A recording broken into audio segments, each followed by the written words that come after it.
This is Sahel Mum, and today, we uncover the truth they tried to hide. It was a night that began like any other in Bamako. Quiet streets, dim lights flickering across government quarters, and a nation slowly settling into rest. But beneath that calm surface, something far more sinister was already in motion. Unknown to the public, intelligence sources had intercepted fragments of communication, coded messages, unusual movements, and whispers of a coordinated plan. At first, it seemed like just another rumor in a region long troubled by instability. But within hours, those whispers would grow into a chilling reality. The target. The man at the center of Mali's transitional leadership, President Assimi Goita. According to internal security briefings, a group described as highly organized and heavily armed had been tracking movements within the capital for days. Their objective was clear: infiltrate, strike fast, and eliminate. But what they did not know was that they were being watched. Late into the night, suspicious activity was detected on the outskirts of a secured zone not far from the presidential compound. Vehicles moving without clearance. Communication signals bouncing between unregistered devices. Patterns that no longer looked random. Malian security forces began to mobilize quietly. No sirens. No panic. Just precision. Then, it happened. A convoy attempting to breach a restricted perimeter was intercepted. What followed was not a warning, but an immediate confrontation. Gunfire shattered the silence of the night. Security forces engaged the attackers in a fierce exchange that lasted several minutes but felt like an eternity. Witnesses later described flashes of light tearing through the darkness, as heavily armed personnel moved with calculated urgency. Inside the compound, protective protocols were activated instantly. President Goita was swiftly secured and relocated to a fortified safe zone, an operation executed within moments, leaving no room for error. What is most striking about this failed attempt is not just the violence, but the level of planning behind it. Who were these attackers?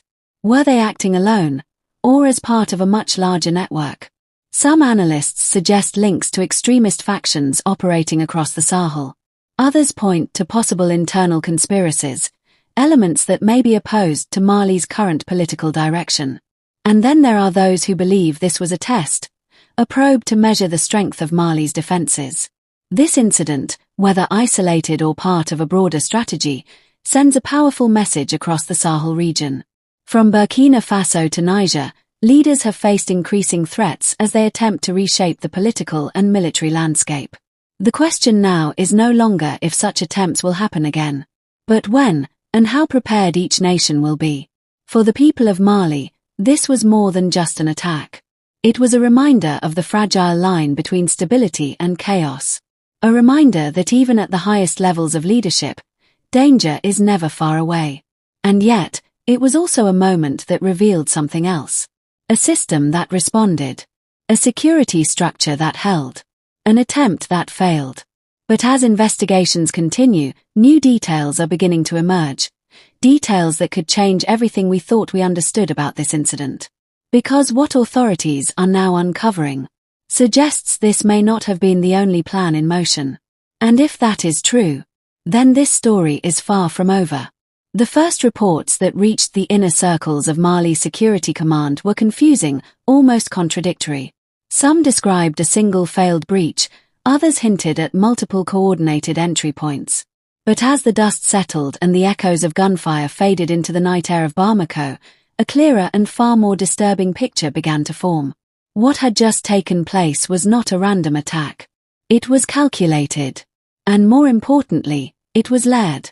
Within hours, investigators began piecing together evidence recovered from the scene: abandoned communication devices, encrypted radios, and vehicles that bore no official registration.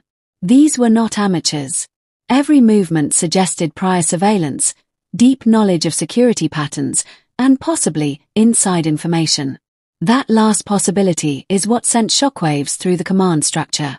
Because if even a fraction of that suspicion is true, then the danger was not only outside the gates, it may have already been inside. As dawn approached, the streets surrounding the presidential zone were sealed off. Military patrols increased, checkpoints doubled, and aerial surveillance was quietly deployed. Citizens woke up to a city that felt different, tense, alert, watching. Meanwhile, President Assimi Goita remained under heavy protection, relocated to a secure location whose details were known only to a select few. Sources suggest that even within the government, access was temporarily restricted, a move that signals just how seriously the threat was being taken. But perhaps the most unsettling development came from intelligence analysis later that morning. The attackers had not only mapped the external perimeter, they appeared to know the timing of internal shifts, security rotations, vehicle movements, moments of vulnerability that are never made public. This level of detail does not come from observation alone. It suggests assistance. And if there was assistance, then the question becomes unavoidable. Who? Was it a leak within the military, a compromised official, or a network that has been quietly embedding itself over time, waiting for the perfect moment to strike? As these questions began to circulate, another revelation emerged, one that shifted the narrative even further. Interception units reported that, shortly before the attack, there had been a surge in cross-border communication signals originating from areas near the frontiers of Burkina Faso and Niger. While this does not confirm direct involvement, it raises concerns about whether the operation was part of a broader regional coordination. The Sahel has long been a theater of complex alliances and hidden agendas. Armed groups, foreign interests, and political factions often operate in overlapping shadows. And in such an environment, a single event can rarely be taken at face value. Back at the scene of the confrontation, forensic teams continued their work. Bullet casings were collected, trajectories analyzed, and every inch of the intercepted vehicles examined. One discovery, in particular, stood out: a modified compartment within one of the vehicles, designed to conceal high-grade weaponry and possibly explosives. This was not just an attempt to breach. It may have been designed to ensure no survival. And yet, it failed. Not because the attackers lacked determination, but because something disrupted their timing. Some sources within the security apparatus suggest that a last-minute intelligence tip may have accelerated the response. Others believe that a minor miscalculation by the attackers triggered early detection. Whatever the cause, those few critical minutes made all the difference. But even as officials began to emphasize the success of the defense, a quieter, more troubling effort was unfolding behind the scenes. A manhunt. Not just for those who carried out the attack, but for anyone who may have helped them get that close. Names are reportedly being reviewed, communications traced, movements scrutinized. And in a situation like this, suspicion spreads quickly. Already, there are whispers of detentions, individuals quietly taken in for questioning, their connections and roles now under intense examination. No official statements have confirmed this yet, but the silence itself speaks volumes. Because when a government chooses not to speak, it often means it is still uncovering something too sensitive to reveal. At the same time, the psychological impact of the incident is beginning to ripple outward. Within Bamako, conversations have shifted. People are asking questions they didn't ask before. If they could get that close once, what stops them from trying again? And perhaps more importantly, what else is already in motion? Because as investigators dig deeper into the aftermath of that night, patterns are beginning to emerge. Patterns that hint this operation may not have been an isolated strike, but part of a sequence. A test, a warning, or even the first move in something far more coordinated. And as new intelligence continues to surface, one detail has started to raise even more concern among those closest to the investigation. A detail that suggests the attackers may have had a second target in mind. That possibility of a second target has now become the central focus of the investigation. Because as intelligence teams pushed deeper into the recovered data, they uncovered fragments of a plan that did not end at the presidential compound. Coordinates, partial maps, and coded references pointed toward another high-value location within Bamako. A site whose importance, while not immediately disclosed to the public, is believed to be critical to Mali's command structure. What this means is chilling. The failed attempt on President Assimi Goita may not have been the final objective, but only the opening strike. Sources now suggest that if the initial breach had succeeded, or even created enough chaos, it would have triggered a second phase. A phase designed to hit simultaneously, overwhelm response systems, and create a moment of national paralysis.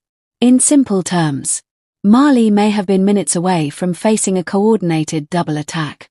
And yet, that scenario never unfolded. Why? Because something broke the chain. Investigators now believe that once the first team was intercepted and neutralized, communication with the second unit, if it was already in position, was disrupted. Without confirmation, without coordination, the operation could not proceed as planned. And so, whoever or wherever that second element was, it vanished back into the shadows. This is where the story becomes even more complex.